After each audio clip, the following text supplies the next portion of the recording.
Hello everyone, now again welcome to video lecture class. Today I am going to talk about the topic that is formative, summative, that is formative and summative evaluation along with norm referenced evaluation and criterion referenced evaluation. The particular topic related to MET semester 3 paper number 9B unit 4। मैं आज आपसे बात करने जा रहा हूँ formative यानी औपचारिक मूल्यांकन के बारे में, साथ ही साथ समेटिव यानी योगात्मक मूल्यांकन के बारे में, और norm and criterion that means सामान्य या मानक तथा मानदंड संदर्भित मूल्यांकन के बारे में।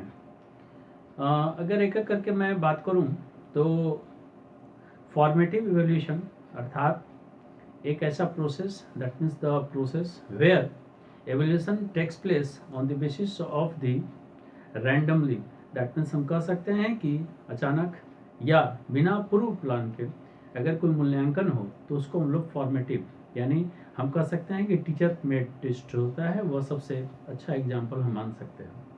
इसमें पूर्व में किसी प्रकार की कोई जानकारी दैट मीन्स रैंडम बेसिस पर on the basis of class test हम कर सकते हैं, जो कि फॉर्मेटिव, इससे परिणाम प्रभावित नहीं होती है, that means no any effect in the process और the result of the students, but in summative evaluation in the sense that means provide grade और रिजल्ट, इससे परिणाम प्रभावित होता है।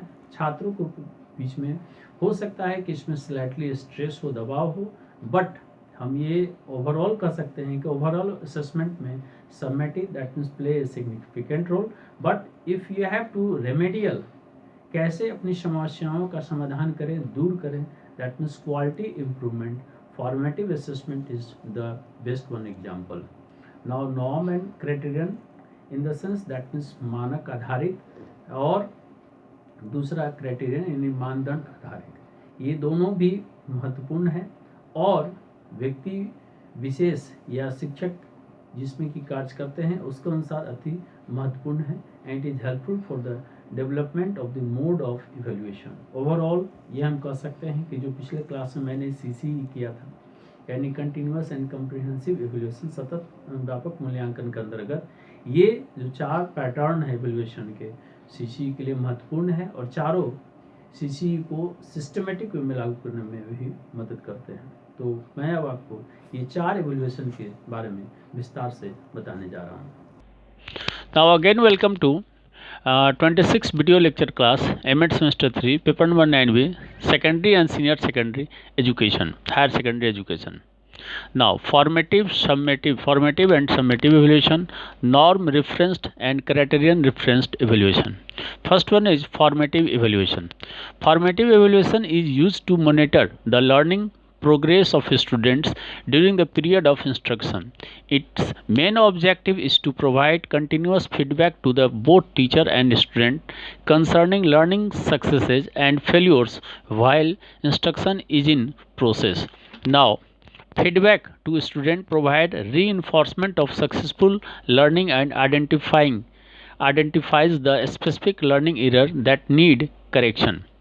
Now next point, formative evaluation helps the teacher to assess the relevance and appropriateness of the learning experiences provided and to assess instantly how far the goals are being fulfilled. Thus it aims to aim it aims at improvement of instruction. Next point, Cronbach is the first educationist who gave the best argument for formative evaluation. According to him, the greatest service evaluation can perform is to identify aspect of course where education is desirable. Thus, this type of evaluation is an essential tool to provide feedback to the learners for improvement of their self-learning. Now, the function of formative evaluation are: number 1, diagnosing. Diagnosing is concerned with determining the most appropriate method or instructional materials conducive to learning. Now B, placement. Placement is concerned with the finding out the position of an individual in the curriculum from which he has to start learning. Number C, monitoring. Monitoring is concerned with keeping track of the day-to-day progress of the learners and to point out changes necessary in the methods of teaching, instructional strategy, etc. Now, characteristics of formative evaluation. The characteristics of formative evaluation are as follows. A. It is an integral part of learning process. B. It occurs frequently during the course of instruction. C. Its results are made immediately known to the learners. D. It may sometimes take form of teacher observation only. E. It reinforces learning of the students. F. It pinpoints difficulties being faced by a weak learner. G. Its result cannot be used for grading or placement purposes. H. It helps in modification of instructional strategy, including method of teaching immediately. I. It motivates learners as it provides them with knowledge of progress made by them. J. It sees role of evaluation as a process. K. It is generally a teacher made test. And I. It does not take L. It does not take much time to be constructed.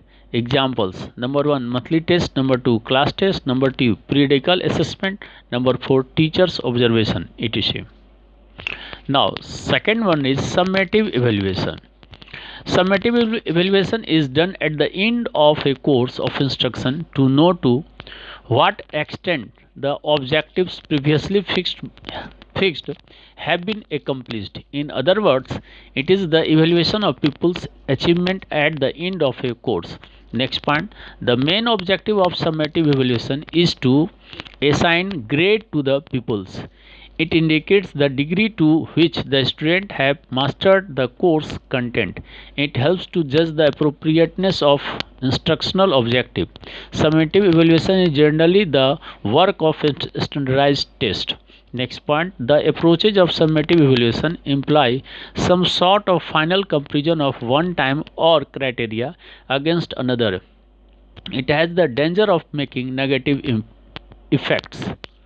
Now, the function of this type of evaluation are: A. Crediting. Crediting is concerned with collecting evidence that a learner has achieved some instructional goals in content in respect to a defined curricular program. B. Certifying. Certifying is concerned with giving evidence that the learner is able to perform a job according to the previously determined standards. C. Promoting. It is concerned with promoting pupils to next higher class.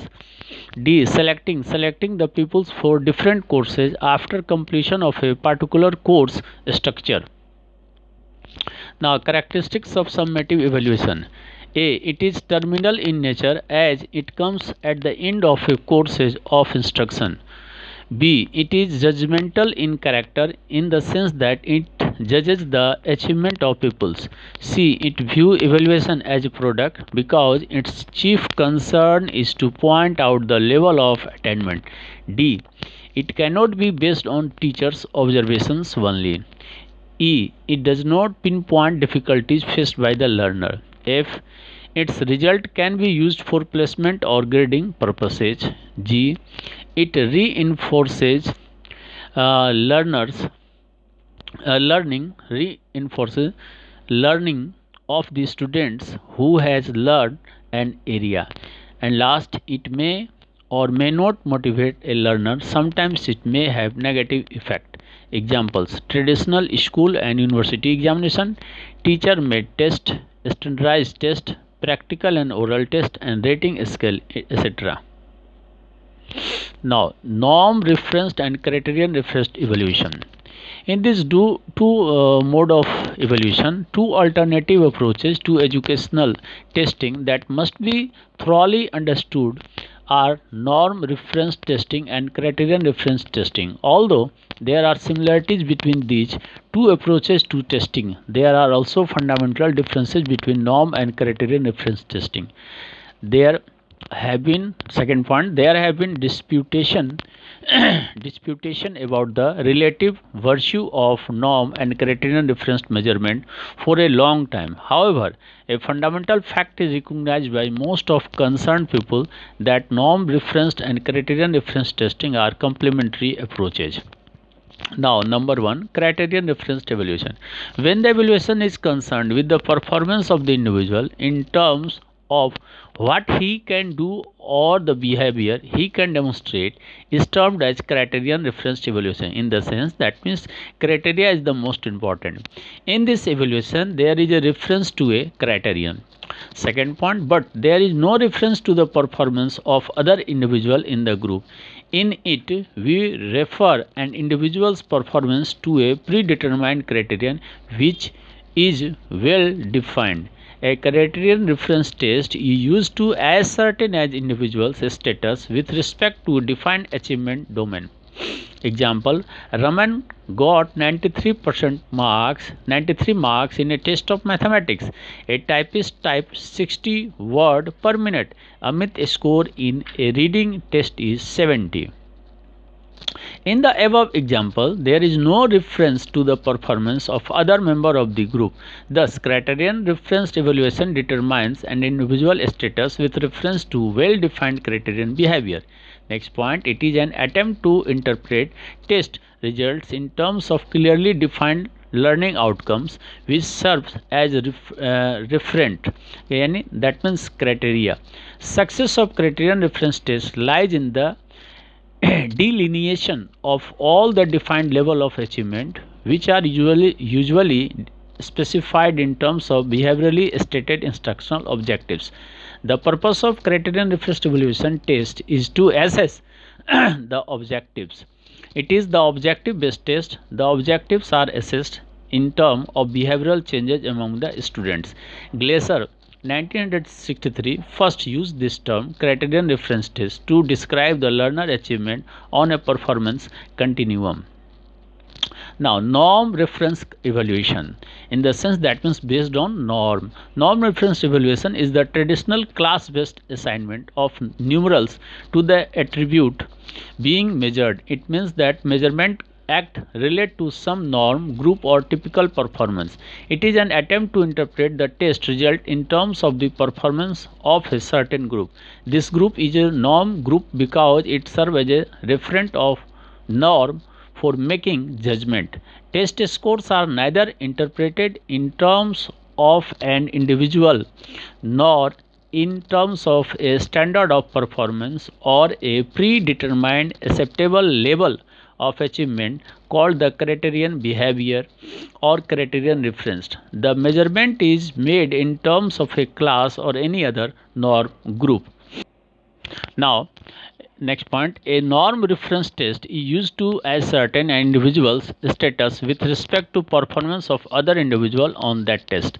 Example, Raman stood first in mathematics test in his class, in the sense that means indicate the class. The typist who typed 60 words per minute stands above 90% of the typists who appeared at the interview. Amit surpasses 65% of the student of his class in reading test. It indicates that the example of norm reference test. The above examples, the person's performance is compared to the other of their group and the relative standing position of the person in his her group is mentioned. In norm reference test, very easy and very difficult items and discarded and item of medium difficulty are preferred because our aim is to study relative achievement. अब मैं इन सभी चीज़ों को थोड़ा हिंदी में स्पष्ट कर दूं।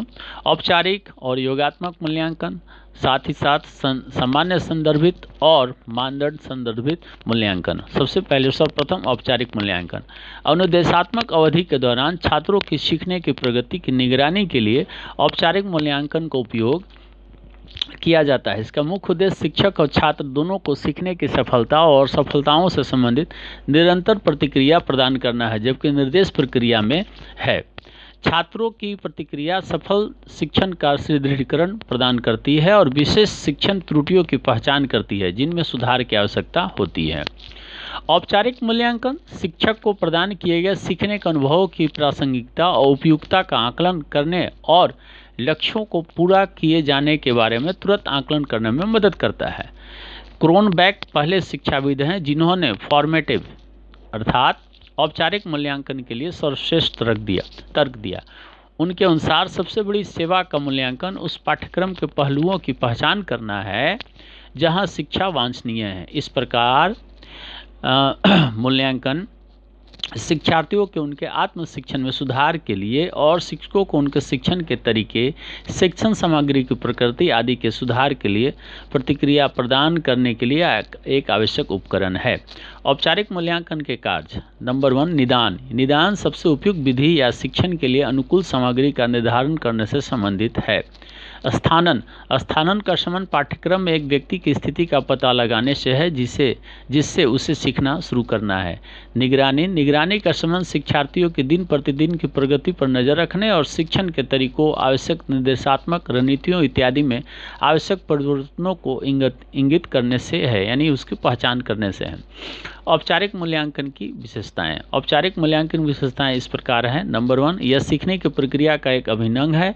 सेकंड पॉइंट, यह अक्सर अनुदेश के दौरान होता है। नंबर 3, इसके परिणाम शिक्षार्थियों को तुरंत ज्ञात हो जाते हैं। नंबर 4, यह कभी कभी केवल शिक्षक अवलोकन का रूप ले सकता है। नंबर 5, यह छात्रों को सीखने की ओर पुष्टि करता है, यानी सीखने की ओर अग्रसरित करता है। नंबर 6, यह एक कमज़ोर शिक्षार्थी के सामने आने वाली कठिनाइयों को भी पहचान सकता है। नंबर 7, इसके परिणामों का उपयोग ग्रेडिंग या स्थानन उद्देश्यों के लिए नहीं किया जा सकता है। यह शिक्षण की विधि सहित अनुदेशात्मक रणनीतियों के संशोधन में मदद करता है। नंबर 9, यह सीखने वाले को प्रेरित करता है क्योंकि यह उन्हें उनके द्वारा की गई प्रगति का ज्ञान भी प्रदान करता है। नंबर 10, यह मूल्यांकन की भूमिका को एक प्रक्रिया के रूप में देखता है। नंबर 11, यह सामान्यतः एक शिक्षक द्वारा बनाई गई परीक्षा है और लास्ट में इसके निर्माण में अधिक समय नहीं लगता है। उदाहरण, मासिक परीक्षण, कक्षा परीक्षण, समय समय पर मूल्यांकन और इसके लास्ट में शिक्षक का अवलोकन इत्यादि। ना योगात्मक मूल्यांकन। यह योगात्मक मूल्यांकन का निर्देश एक कोर्स के अंत में किया जाता है। नंबर 2, योगात्मक मूल्यांकन। योगात्मक मूल्यांकन निर्देश के एक कोर्स के अंत में किया जाता है ताकि यह पता चल सके कि पहले निर्धारित किए गए उद्देश्यों को किस सीमा तक पूरा किया गया है। दूसरे शब्दों में यह पाठ्यक्रम के अंत में विद्यार्थियों की उपलब्धि का मूल्यांकन है। सेकंड पॉइंट, योगात्मक मूल्यांकन का मुख्य उद्देश्य विद्यार्थियों को ग्रेड प्रदान करना है। यह उस डिग्री को इंगित करता है या पहचान करता है जिस तक, यानी जहां तक छात्रों ने पाठ्यक्रम सामग्री में महारत हासिल की है या दक्षता प्रदान हासिल की है। यह अनुदेशात्मक उद्देश्यों की उपयोगिता का न्याय करने में मदद करता है। योगात्मक मूल्यांकन सामान्यतः मानकीकृत परीक्षण का काम करता है। नेक्स्ट पॉइंट, यह एक पाठ्यक्रम को दूसरे से तुलना करने की कोशिश करता है। योगात्मक मूल्यांकन के दृष्टिकोण किसी वस्तु या मापदंड के दूसरे की तुलना में अंतिम तुलना करने से है। इससे नकारात्मक प्रभाव पड़ने का खतरा भी रहता है। योगात्मक मूल्यांकन के कार्य। क्रेडिटिंग सबूत इकट्ठा करने से संबंधित है कि एक शिक्षार्थी ने एक परिभाषित पाठ्यक्रम कार्यक्रम के संबंध में सामग्री में कुछ अनुदेशात्मक लक्ष्यों को प्राप्त किया है। नंबर बी, प्रमाणित करना इस बात का प्रमाण देने से संबंधित है कि शिक्षार्थी पहले से निर्धारित मानकों के अनुसार नौकरी करने में सक्षम है। प्रचार, इसका संबंध विद्यार्थियों को अगली उच्च श्रेणी में बढ़ावा देने से है। चयन, एक विशेष पाठ्यक्रम संरचना के पूरा होने के बाद विभिन्न पाठ्यक्रमों के लिए विद्यार्थियों का चयन करना है। योगात्मक मूल्यांकन की विशेषताएं। यह नंबर 1, यह शिक्षा के पाठ्यक्रम के अंत में आता है। नंबर 2, यह विद्यार्थियों की उपलब्धि को दर्शाता है। नंबर 3, यह मूल्यांकन को एक उत्पाद के रूप में मानता है। नंबर 4, यह केवल शिक्षकों की टिप्पणियों पर आधारित नहीं हो सकता। नंबर 5, यह सीखने वाले के सामने आने वाली कठिनाइयों को इंगित नहीं करता है, यानी नहीं उसको इंडिकेट करता है। नंबर 6, इसके परिणामों का उपयोग प्लेसमेंट यानी स्थानन या ग्रेडिंग उद्देश्यों के लिए किया जा सकता है। नंबर 7, यह उन छात्रों के सीखने को पुष्ट करता है जिन्होंने एक क्षेत्र सीखा है। नंबर 8, यह सीखने वालों को प्रेरित कर भी सकता है और नहीं भी, कभी कभी इसका नकारात्मक प्रभाव पड़ सकता है। उदाहरण, नंबर 1, पारंपरिक स्कूल या विश्वविद्यालय परीक्षा। दूसरा, शिक्षक द्वारा किए गए परीक्षण। तीसरा, मानकीकृत परीक्षण। चौथा, व्यवहारिक और मौखिक परीक्षण। और नंबर 5, रेटिंग स्केल इत्यादि। सामान्य संदर्भित और मानदंड संदर्भित मूल्यांकन। शैक्षिक परीक्षण के लिए 2 वैकल्पिक शैक्षिक परीक्षण के लिए दो वैकल्पिक दृष्टिकोण जिन्हें अच्छी तरह से समझा जाना चाहिए वे हैं मानक संदर्भित परीक्षण और मानदंड संदर्भित परीक्षण। यद्यपि परीक्षण के लिए दोनों दृष्टिकोणों में समानताएं हैं, लेकिन आदर्श और मानदंड संदर्भित परीक्षण के बीच बुनियादी अंतर भी है। लंबे समय से आदर्श और मानदंड संदर्भित माप के सापेक्ष गुणों के बारे में विवाद है। हालांकि एक मौलिक तथ्य को ज़्यादातर संबंधित लोगों द्वारा मान्यता प्राप्त है कि मानदंड संदर्भित और मानदंड संदर्भित परीक्षण पूरक दृष्टिकोण है, यानी एक दूसरे के पूरक दृष्टिकोण के अंतर्गत आते हैं। नंबर 1, मानदंड संदर्भित मूल्यांकन। जब मूल्यांकन व्यक्ति के प्रदर्शन के संबंध में होता है कि वह क्या कर सकता है या वह जो व्यवहार प्रदर्शित कर सकता है, उसे मानदंड संदर्भित मूल्यांकन कहा जाता है। इस मूल्यांकन में एक कसौटी का संदर्भ है, लेकिन समूह में अन्य व्यक्तियों के प्रदर्शन का कोई संदर्भ नहीं है। इसमें हम एक व्यक्ति के प्रदर्शन को पूर्व निर्धारित मानदंड के लिए संदर्भित करते हैं जो अच्छी तरह से परिभाषित है। उदाहरण, गणित की एक परीक्षा में रमन ने 93 अंक प्राप्त किए। एक टाइपिस्ट प्रति मिनट 60 शब्द टाइप करता है। रीडिंग टेस्ट में अमित का स्कोर 70 है। अर्थात ये सिर्फ एक व्यक्ति के आधार पर, इसमें कंपैरिजन या तुलना की बात नहीं है। एक मानदंड संदर्भित परीक्षण एक परिभाषित उपलब्धि के संबंध में किसी व्यक्ति की स्थिति का पता लगाने के लिए उपयोग किया जाता है। उपरोक्त उदाहरणों में समूह के अन्य सदस्यों के प्रदर्शन का कोई संदर्भ नहीं है। इस प्रकार मानदंड संदर्भित मूल्यांकन अच्छी तरह से परिभाषित मानदंड व्यवहार के संदर्भ में किसी व्यक्ति की स्थिति को निर्धारित करता है। मानदंड संदर्भित मूल्यांकन परीक्षण का उद्देश्यों का आकलन करना है। यह वस्तुनिष्ठ आधारित परीक्षा है। छात्रों के बीच व्यवहार परिवर्तन के संदर्भ में उद्देश्यों का मूल्यांकन किया जाता है। ग्लेसर 1963 में प्रदर्शन निरंतरता पर शिक्षार्थियों को उपलब्धि का वर्णन करने के लिए पहली बार इस शब्द मानदंड संदर्भ परीक्षण का इस्तेमाल किया। सेकंड, सामान्य संदर्भित मूल्यांकन। सामान्य संदर्भित मूल्यांकन अंकों के पारंपरिक वर्ग आधारित असाइनमेंट को मापी जा रही विशेषता के लिए है। इसका मतलब माप अधिनियम कुछ मानक समूह या एक विशिष्ट प्रदर्शन से संबंधित है। यह एक निश्चित समूह के प्रदर्शन के संदर्भ में परीक्षा परिणामों की व्याख्या करने का एक प्रयास है। यह समूह एक मानक समूह है क्योंकि यह निर्णय लेने के लिए आदर्श के संदर्भ के रूप में कार्य करता है। टेस्ट स्कोर यानी परीक्षण न तो किसी व्यक्ति के संदर्भ में व्याख्या की जाती है और न ही प्रदर्शन के मानक या उपलब्धि के पूर्व निर्धारित स्वीकार स्तर के संदर्भ में, जिसे मानदंड व्यवहार या मानदंड संदर्भित कहा जाता है। माप एक वर्ग या किसी अन्य मानक समूह के संदर्भ में किया जाता है। उदाहरण, रमन अपनी कक्षा में गणित की परीक्षा में प्रथम स्थान पर रहा। टाइपिस्ट जो 60 शब्द प्रति मिनट टाइप करता है वह 90% टाइपिस्ट के ऊपर में खड़ा है, यानी उसका टॉप पोजीशन है और उसका साक्षात्कार में उपस्थित हुआ था। अमित अपनी कक्षा में 65% छात्रों को पढ़ने की परीक्षा में पार कर सकता है, यानी 65% उन्होंने नंबर प्राप्त किया। बाकी लोग उससे जो है वह कम है। एक मानक संदर्भित परीक्षण का उपयोग उस परीक्षण पर अन्य व्यक्तियों के प्रदर्शन के संबंध में किसी व्यक्ति की स्थिति का पता लगाने के लिए किया जाता है। अतः उपरोक्त उदाहरणों में व्यक्ति के प्रदर्शन की तुलना उनके समूह के अन्य लोगों से की जाती है। उनके समूह व्यक्तियों के सापेक्ष अस्थायी स्थिति का उल्लेख किया जाता है। हम किसी व्यक्ति के प्रदर्शन की तुलना दूसरे के प्रदर्शन के बारे में सामान्य जानकारी से करते हैं। इस प्रकार से मैंने इन चारों टेस्ट और चारों मूल्यांकन के बारे में आपको विस्तार से बताया। आप इसे अच्छी तरह से सुने, समझें, इसका नोट्स तैयार करें। अब अगले क्लास में मिलते हैं एक और नए टॉपिक के साथ। तब तक के लिए धन्यवाद।